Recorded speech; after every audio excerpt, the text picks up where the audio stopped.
আসসালামু আলাইকুম রহমতুল্লাহি ওবরাকাতুহু। সুপ্রিয় দর্শক শ্রোতা, আশা করি আপনারা আল্লাহর রহমতে ভালো আছেন। আজ আমার আলোচনার বিষয় হলো ইরানের কবি, পারস্যের কবি, ফার্সি ভাষার কবি, আমাদের সবার প্রিয় অত্যন্ত পরিচিত কবি মহাকবি শেখ সাদী ও তার শাশ্বত জীবন দর্শন।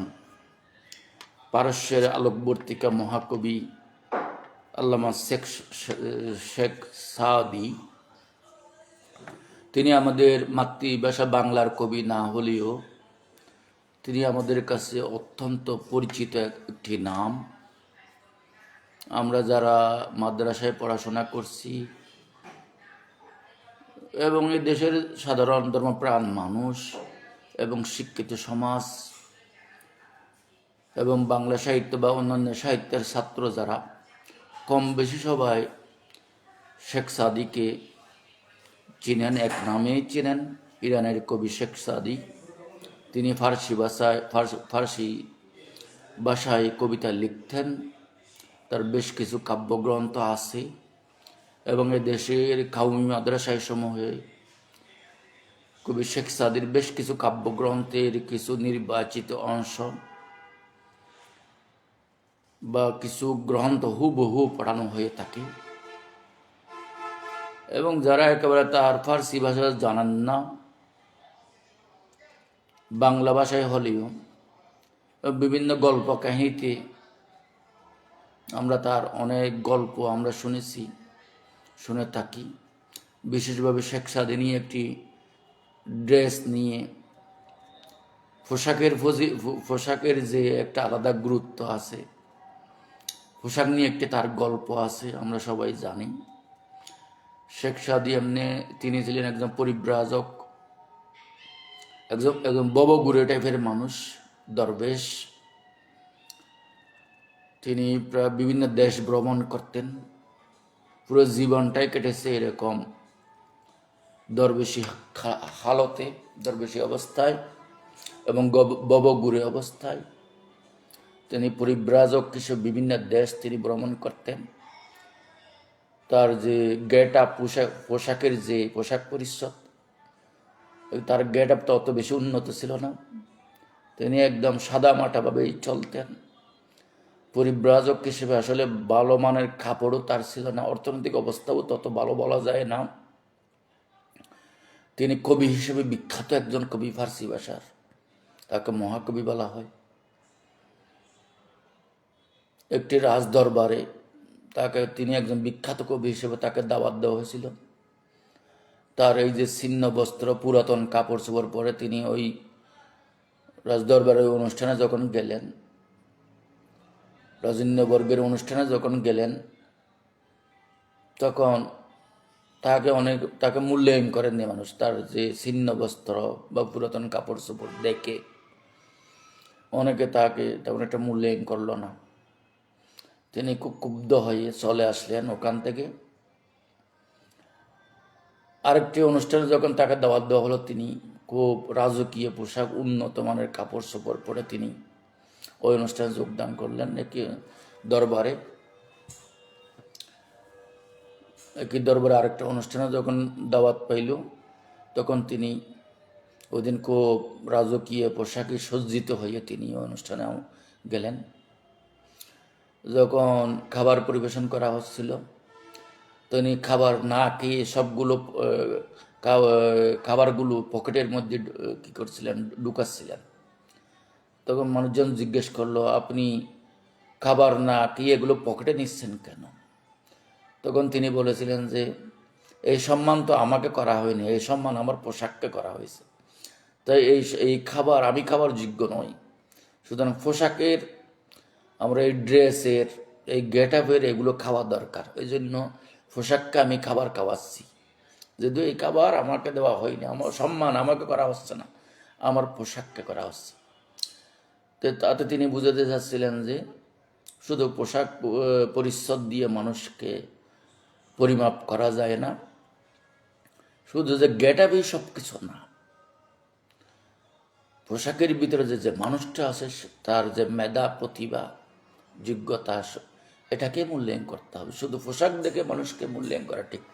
এই ধরনের একটা গল্প প্রচলিত আছে তার, এটা আমরা কম বেশি সবাই জানি। শেখ সাদির কবিতা বাংলা, ইংরেজি, আরবি বিভিন্ন ভাষায় অনুদিত হয়েছে, অনুবাদ হয়েছে, যার কারণে যারা সাহিত্য, কাব্য, যে কবিতা নিয়ে যারা মূলত পড়াশোনা করে থাকেন, যারা কবিতা ভক্ত, কবিতা প্রেমী মানুষ যারা আছেন, তার অনেকে শেখ সাদিকে, ইরানের বিখ্যাত কবি শেখ সাদিকে অনেকেই ছিলেন, অনেকেই জানেন। তার সাহিত্যের খোঁজখবর অনেকেই রাখেন। আমরা মূলত যারা কওমি মাদ্রাসা ব্যাকগ্রাউন্ডে পড়েছি, তারা মূলত আমরা দুইটা বই, তার দুইটা কাব্যগ্রন্থ, গল্পগ্রন্থ আমরা পড়েছি। কাব্যগ্রন্থ গুলিস্তা এবং বোস্তা, এটা কমন আমরা পড়েছি। গুলিস্তাটা প্রায় কয়েক খণ্ড আমরা পড়েছি। গুলিস্তা এখানে গল্পের পাশাপাশি দরবেশের বিভিন্ন গল্পের পাশাপাশি প্রতি গল্পের সাথে একাধিক কবিতার চরণ, বেশ শিক্ষণীয় অনেক কাহিনী ওখানে রয়েছে। বোস্তাটাও পুরোটাই কাব্যগ্রন্থ। মূলত কবিতার মাধ্যমে তিনি মানুষকে কোরআন, হাদিস এবং ইসলামী দর্শনের দিকে তিনি মানুষকে আহ্বান করেছেন। প্রতিটা গল্পের মধ্যে এক একটা শিক্ষণীয় আছে। তার কবিতাগুলো প্রায় বলতে গেলে এগুলো কোরআনে হাদিসের ভাব দর্শনের সাথে অনেকটা সামঞ্জস্যপূর্ণ। তিনি মানুষকে নীতি নৈতিকতা, কোরআন হাদিসের শিক্ষায়, ইসলামী শিক্ষায়, ইসলামী আদর্শে অনুপ্রাণিত করার জন্য এবং বাস্তব জীবন জগৎকে উপলব্ধি করার জন্য তার যে এই যে সাহিত্য সাধনা, তার যে কাব্য সাধনা, তিনি মূলত পরিব্রাজক একজন মানুষ ছিলেন। তিনি দেশ থেকে দেশান্তরে তিনি ঘুরে বেড়াতেন, কবি শেখ সাদি। তাকে নিয়ে আজকে আমাদের সংক্ষিপ্ত আলোচনা। পারস্যের আলোকবর্তিকা মহাকবি শেখ সাদি ও তার শাশ্বত জীবন দর্শন। সিরাজ বাগানে ফুটেছিল এক পারস্য পারিজাত, যার প্রজ্ঞার আলোয় গুছেছে অজ্ঞতার ঘোর রাত। শব্দের তুলিতে এঁকেছেন তিনি সত্যের আলপনা, সাদির কাব্যে মূর্ত হয়েছে নিখাদ প্রেম কল্পনা।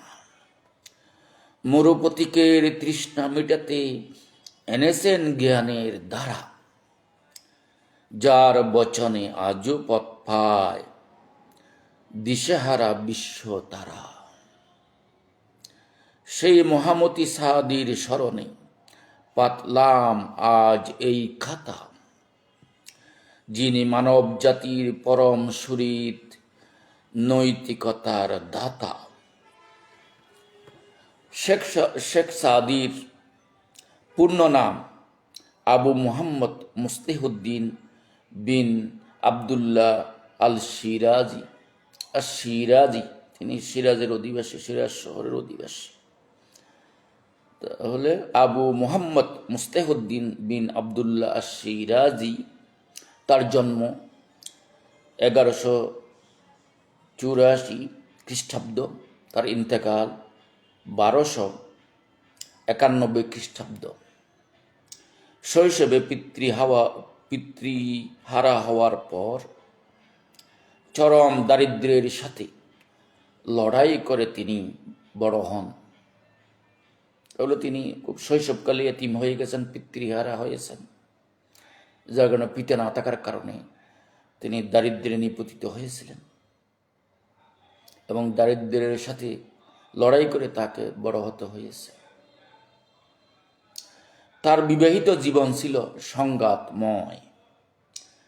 সিরিয়ায় বন্দিদশা থেকে মুক্ত হয়ে এক বন্ধুর কন্যাকে বিয়ে করলেও স্ত্রীর উগ্র মেজাজের কারণে তিনি শান্তিতে ছিলেন না।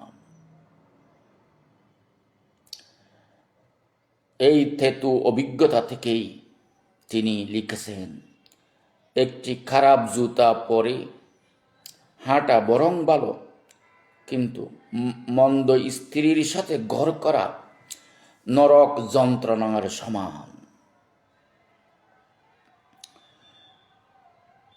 কবি শেখ সাদী এক দেশ থেকে আরেক দেশে তিনি ভ্রমণ করে বেড়াতেন। একবার তিনি সিরিয়াতে যাওয়ার সময়, সীমান্ত পার হওয়ার সময় তিনি বন্দী হয়েছিলেন। তিনি কারাগারে নিক্ষিপ্ত হলেন। তখন তার এক বন্ধু তাকে কারাগার থেকে মুক্ত করেছিলেন। মুক্ত করে তার এক বন্ধুর মেয়ের সাথে তাকে বিয়ে দিয়ে দিল, তার সাথে বিবাহ বন্ধনে তাকে আবদ্ধ করে ফেলল। তার বন্ধুর অনুরোধে ওই মেয়ের সাথে বন্ধুর মেয়েকে বিয়ে করতে হলো। কিন্তু এই বন্ধুর মেয়ে ছিল বেশ বদমেজাজি, যার কারণে তিনি বেশি দিন এই সংসার টিকিয়ে রাখতে পারেননি। তিনি এই বিষয়েও তার কবিতার সুরে, তার এক গল্পের মধ্যে খুব সুন্দর একটা উপমা দিয়েছেন। তিনি একটা ছাগল দিয়ে উপমা দিয়েছিলেন, সম্ভবত গুলিস্তাতে আমি পড়েছিলাম গল্পটা। তিনি বলেছিলেন এক ছাগলকে বাঘে ধরেছে। একটা মানুষ এসে তাকে পিটাইয়া বাঘ থেকে উদ্ধার করে নিল। ছাগলটাকে বাঘের মুখ থেকে উদ্ধার করলো ঠিকই, কিন্তু আবার পরে যে ছাগলটাকে উদ্ধার করলো সে বাসায় নিয়ে গিয়ে ছাগলটাকে জবাই করে খেয়ে ফেলল। তখন তিনি বললেন, আগে তো এক বাঘের মুখে পড়েছিলাম, এখন তো এক বাঘের মুখ থেকে আরেক বাঘের মুখে পড়লাম, তাহলে আমার কি হইল, লাভটা কি হলো? তিনি বুঝাতে চেয়েছেন, আমি তো কারাগারে নিপতিত হয়েছিলাম, আমি তো কারাগারে বন্দী হয়েছিলাম, আমাকে সিরিয়া সরকার কারাগারে বন্দী করেছিল, কিন্তু আমার বন্ধু আমাকে উদ্ধার করে তার এমন এক বদমেজাজি মেয়ের সাথে বিয়ে দিল, আমার জীবন তাকে একেবারে শেষ করে দিল। তাহলে কারাগারে ছিলাম ভালো ছিল, এখানে আমাকে আরেক কারাগারে বন্দি করলে, এমন এক নারীর সাথে আমাকে বিয়ে দিল। এই তো মানুষ বাঘের চেয়ে আরো ভয়ঙ্কর, এক বাঘের মুখ থেকে নিয়ে আমাকে আরেক বাঘের মুখে দেওয়া হয়েছে। এই বলে তিনি বউয়ের বদমেজাজি বউকে বাঘের সাথে তুলনা করেছেন। তিনি খুব কষ্ট পেয়েছিলেন এই বিয়ের কারণে, তিনি খুব কষ্ট পেয়েছিলেন। বউয়ের মেজাজ ভালো ছিল না।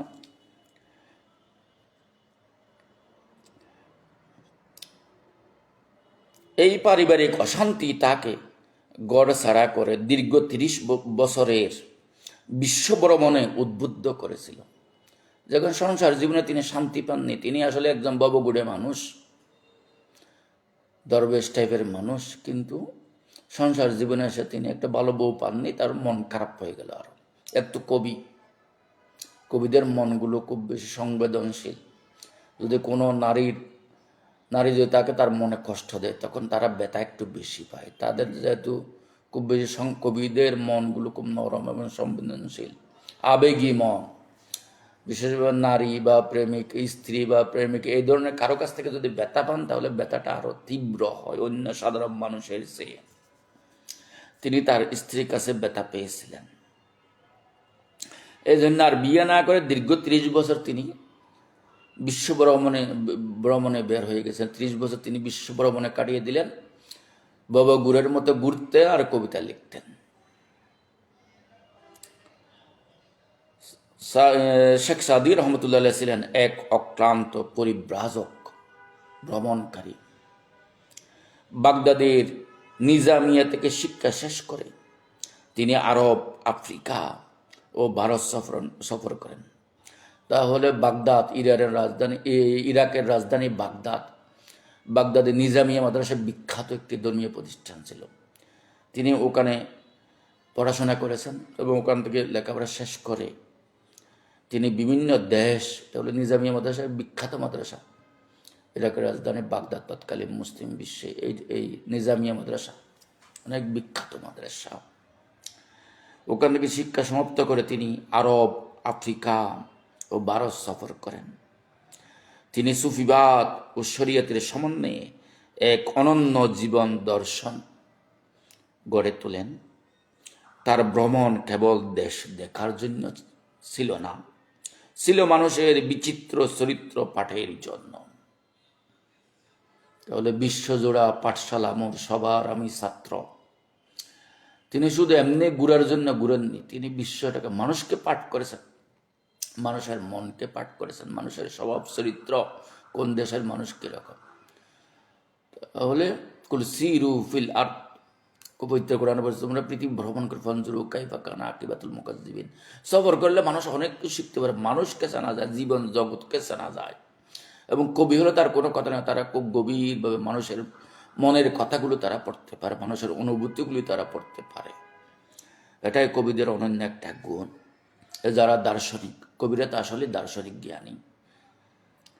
তিনি কবিতার আড়ালে দর্শনই তার মূল বক্তব্য, দার্শনিক বিষয়গুলো তিনি এখানে ফুটিয়ে তুলেছেন। তার চিন্তাধারা, তার আদর্শ এখানে তিনি ফুটিয়ে তুলেছেন তার কাব্যগ্রন্থসমূহে, তার লেখনীর মাধ্যমে, গল্প আকারে তিনি এগুলো উপস্থাপন করেছেন।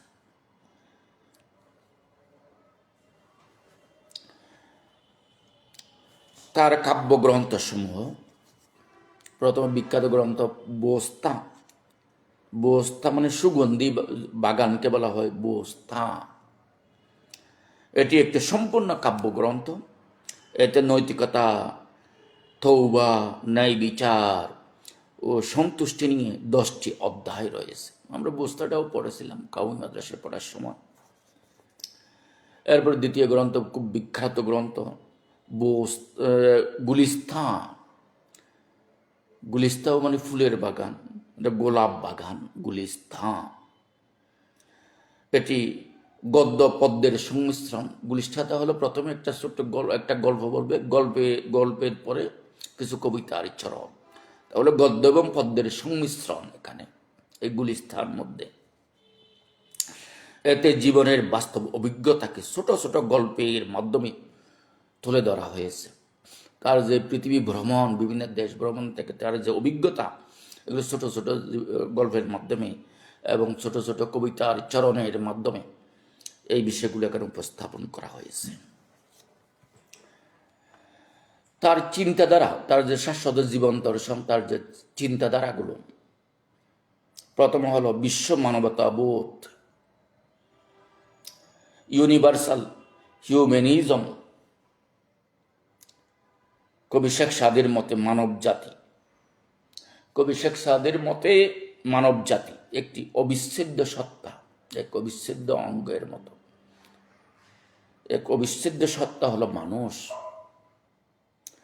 একজনের কষ্টে অন্যজন উদাসীন থাকলে সে মানুষ পদবাচ্য হতে পারে না। তার ফার্সি ভাষার যে একটা কবিতার চরণ, দুটি চরণ এখানে আমি উদ্ধৃত করছি। বনি আদম আদায়ে এক দিগরান, কেদর আপরিনস যে এক গৌহারান্দ,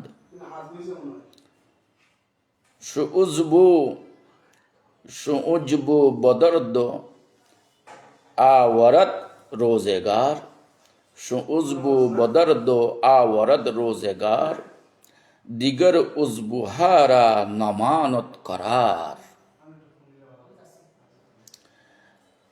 তিনি কি বুঝাতে চাইছেন এখানে? বনি আদম আদায়ে এক দিগরান, বনি আদম, আদম সন্তান একে অপরের অঙ্গের মতো। কেদর আফরিনস যে এক গৌহারান, আদমের সন্তানের একে অপরের অঙ্গস্বরূপ। সৃষ্টিতে তারা সবাই একই সারবস্তুর অংশ। তাহলে যখন কোনো এক অঙ্গ ব্যথায় কাতর হয়, যখন কোনো এক অঙ্গ ব্যথায় কাতর হয়, তখন অন্য অঙ্গগুলো আর স্থির থাকতে পারে না। এই বাবার্থের একটি হাদিসও আছে সরাসরি, আল মুসলিম কজাসদিম ওয়াহিদ ইজাস্তাকা বাদু এস্তাকা কুল্লু। তাহলে মানুষ, মুসলমান একই অঙ্গের মতন। যখন এক অঙ্গের মধ্যে ব্যথা হয়, পুরো শরীর ব্যথা দূর হয়। তাহলে তিনি বলেছেন মানুষ এক অঙ্গের মতো, আমরা সবাই বনি আদম, কুল্লুকুম মিন আদম ও আদম মিন তোরাব। হাদিসে বলা হয়েছে সবাই তোমরা বনি আদম থেকে তোমাদের, হযরত আদম থেকে তোমাদের জন্ম, তোমরা সবাই আদম সন্তান এবং সবাইকে মাটি থেকে সৃষ্টি করা হয়েছে। তাহলে আমরা বনি আদম মানব জাতি হিসেবে সবাই একই অঙ্গের মতো। তাহলে তিনি বিশ্ব মানবতা বোধে বিশ্বাসী ছিলেন, অনুপ্রাণিত ছিলেন, মানবতার কথা বলতেন। এই যে বুড়ো চণ্ডীদাস বাংলা সাহিত্যের কবি, অনেক প্রাচীন কবি, সবার উপরে মানুষ সত্য, তাহার উপরে নয়। শুনো হে মানুষ ভাই, সবার উপরে মানুষ সত্য, তাহার উপরে নাই। এখানে একই সুর ধ্বনিত হয়েছে বিশ্ব মানবতা বোধের কথা। এক মানুষ যখন ব্যথা পায়, সকল মানুষকে ব্যথা পাইতে হবে। তাহলে সবার উপরে মানুষকে মানুষ হিসেবে দেখতে হবে। সবাই আমার ভাই, সবাই আমরা একই অঙ্গের মতো। মানবতায় সর্বোচ্চ স্থান দিতে হবে। তাহলে মানবতাকেই সকল কিছুর ঊর্ধ্বে স্থান দিতে হবে। আমরা মানুষ, সে যে ধর্মেরই হোক, যে জাতিরই হোক, যে দেশের হোক, আমরা প্রথমে আমাদের একটাই পরিচয়, আমরা আদম সন্তান, সবাই মানুষের দুঃখে মানুষকে এগিয়ে আসতে হবে, মানুষের সুখ দুঃখে সর্বদা পাশে থাকতে হবে। তার হয়তো কি দেশ, জাতি, বর্ণ, ভেদ থাকতে পারে, কিন্তু তারপরেও সে মানুষ। ধর্ম, বর্ণ, দেশ, জাতির নির্বিশেষে আমরা সবাই আদম সন্তান, আমরা সবাই একই অঙ্গের মতো। এবং এক অঙ্গে যখন ব্যথা পায়, পুরো শরীর ব্যথাতুর হতে হবে। একজনের ব্যথায় আর অন্যজনকে ব্যথিত হতে হবে, নয় আপনি মানুষ না, আপনার মধ্যে মানবতা নাই, মানবতা বোধ নাই। রাসূলের শানে উচ্চকিত প্রশংসা। মহাকবি শেখ সাদী তার আধ্যাত্মিক দর্শনের কেন্দ্রে ছিলেন মহানবী সাল্লাল্লাহু আলাইহি ওয়াসাল্লাম। তিনি নবী প্রেমিক ছিলেন, আশিক রাসূল ছিলেন। তার রচিত 4 লাইনের নাটটি সারা বিশ্বে অমর হয়ে আছে। একটা যে তিনি 4 লাইনের একটা আরবিতে একটি 4টি চরণ তিনি রচনা করেছিলেন, এখনো সারা বিশ্বের মুসলমানদের মুখে মুখে এটা নাথ হিসেবে সর্বদা উচ্চারিত হয়, যে কোনো মাহফিল উচ্চারিত হয়। সেই বিখ্যাত 4টি চরণ হলো, তিনি যদিও বা ফার্সি ভাষার কবি, তিনি এটা আরবিতেই লিখেছেন। এই 4টি চরণ রসুলের প্রশংসায়, 4টি চরণ তিনি রচনা করেছেন আরবিতে। বলগল উলা বিকামালিহি, কশফাদ্দুজা বিজামালিহি, হাসুনাত জমিউ খিসালিহি, সাল্লু আলাইহি ওয়া আলিহি। বলগল উলা বিকামালিহি, কশফাদ্দুজা বিজামালিহি, হাসুনাত জমিউ খিসালিহি, সাল্লু আলাইহি ওয়া আলিহি। তিনি স্বীয় পূর্ণতায় সর্বোচ্চ শিখরে পৌঁছেছেন। তিনি বলতে রসুলকে বুঝিয়েছেন, রাসূল সাল্লাল্লাহু আলাইহি ওয়াসাল্লামকে। তার নূরের জ্যোতিতে অন্ধকার দূরীভূত হয়েছে। তার সকল চরিত্র গুণই অতি সুন্দর।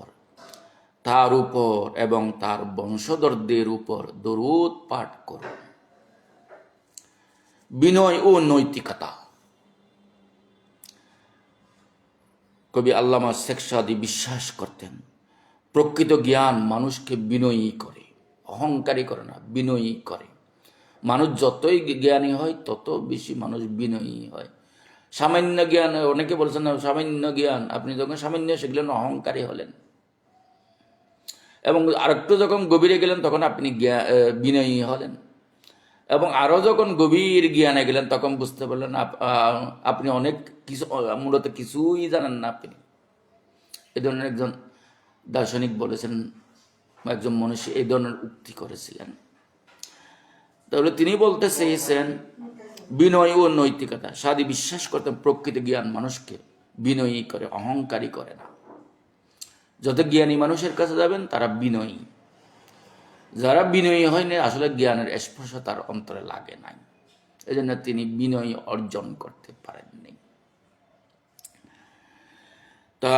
তিনি ফার্সি ভাষায় তার যে একটি বিখ্যাত চরণ এ বিষয়ে তওয়াজু কুনত হোশমন্দে গুজি, তওয়াজু কুনত হোশমন্দে গুজি, নহদ শাহেপুর মেওয়া সরে বরজমি, তওয়াজু কুনত হোশমন্দে গুজি, নহদ শাহেপুর মেওয়া সরে বরজমি।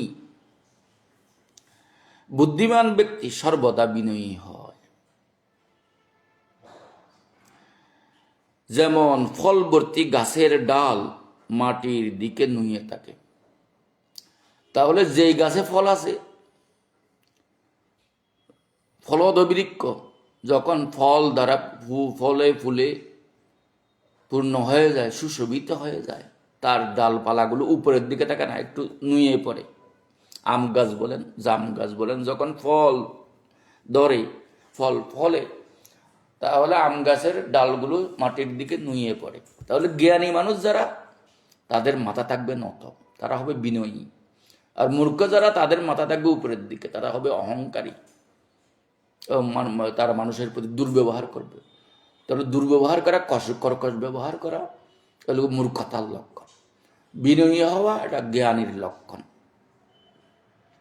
তিনি এটাই বুঝে দিয়েছে, বিজ্ঞানী ব্যক্তি সর্বদা বিনয়ী হয়। কিন্তু ফলবর্তী গাছের ডাল সর্বদা তার মাথা নিচের দিকে নুয়ে থাকে। তাহলে জ্ঞানী মানুষের মাথাও সর্বদা মাটির দিকে নুয়ে থাকে। তাদের মাথা সর্বদা কি থাকে, নুয়ে থাকে, তারা নত হয়, সর্বদা বিনয়ী হয়, এটাই বুঝাতে চাইছে। 1291 খ্রিস্টাব্দে প্রায় 108 বছর বয়সে এই মহান সাধক সিরাজ নগরীতে ইন্তেকাল করেন। তার কবরের গায়ে ও সমাধি সৌধের এপিটাফে তারই বিরচিত কালজয়ী চরণ খোদাই করা আছে।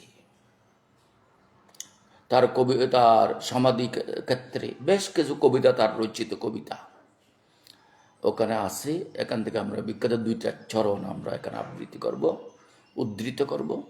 আবৃত্তি ভালো পারি না, এখন ফার্সি না পড়তে ফার্সির ইয়াটাই আসলে আগের মতো যেভাবে ছন্দময় ফার্সি পড়তে পারতাম, এখন আর পারি না। অনেক ছোটোকালে পড়ছিলাম, এখন তো আসলে উর্দু ফার্সি চর্চা আমরা ভুলে যাচ্ছি। আমরা এখন আরবি আর বাংলা বা অন্যান্য ভাষা কিছুটা করি, চর্চা হয়। উর্দু ফার্সির চর্চা আসলে ধীরে ধীরে ভুলে যাচ্ছি। এগুলো ছোটোকালে পড়ছিলাম, এখন আগের মতো সেই চর্চা তো নাই। দেশীয়তে এগুলো আস্তে আস্তে কমে যাচ্ছে, যাতে এগুলো বাস্তব প্র্যাকটিক্যালি জীবনে আমাদের ফার্সি উর্দুর এখন তেমন একটা প্রয়োজন পড়ে না।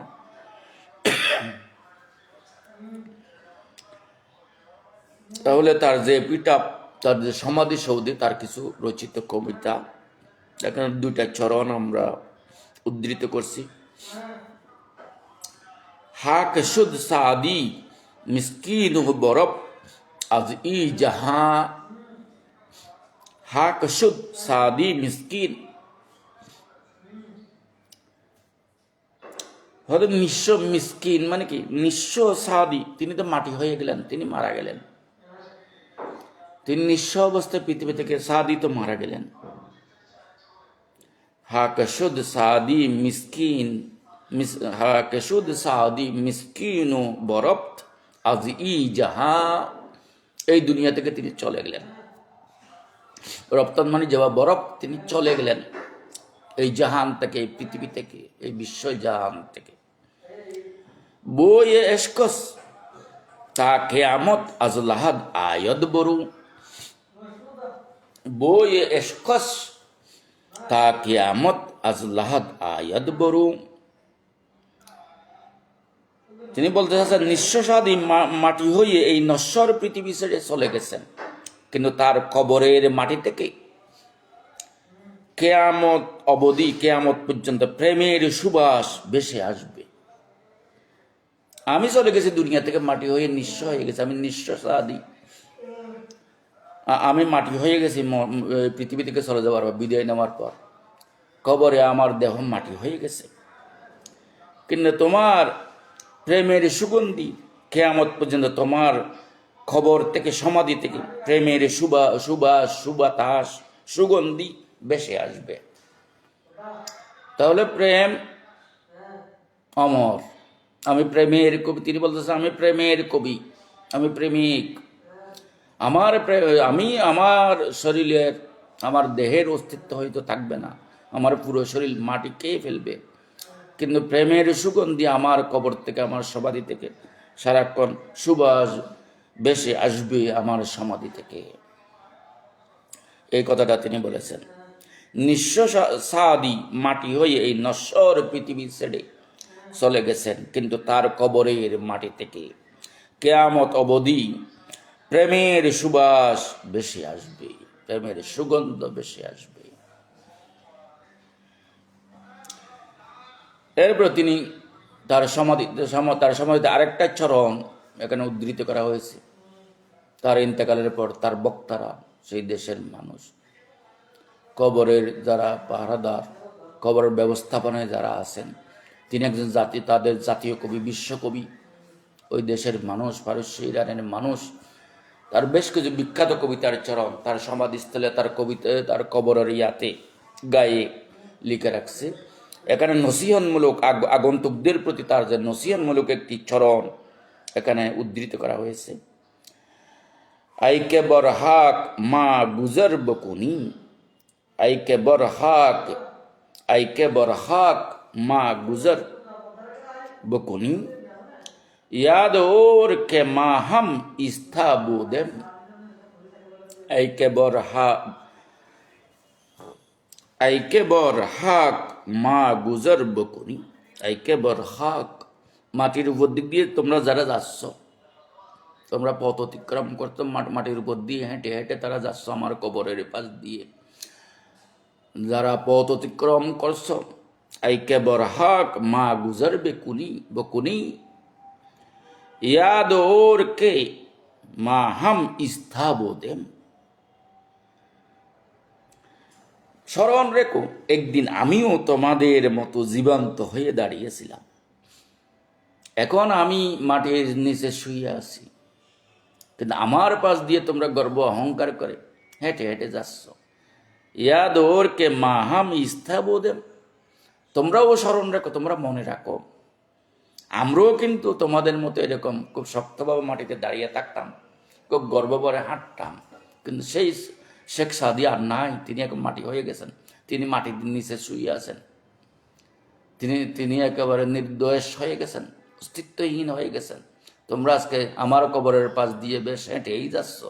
মনে রাখবো তোমাদের মতো আমরাও একদিন খুব শক্তভাবে দাঁড়িয়ে থাকতাম মাটির উপর। হে প্রতীক, ऐके बरहाक মা গুজর বকুনি, হে প্রতীক, ऐके बरहाक মা গুজর বকুনি, याद और के माहम इस्था बोदेम।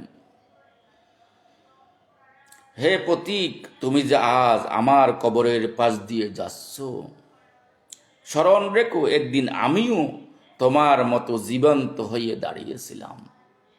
আমরাও জীবন্ত মানুষের শক্ত ভঙ্গিমায় মাটির উপর আমরা বুক টান টান করে আমরাও মাটির উপর দাঁড়িয়েছিলাম, দাঁড়িয়ে থাকতাম। এখন আমরা নয়, আমরা নিশ্চিন্ন হয়ে গেছে, মাটির নিচে চলে আসছি।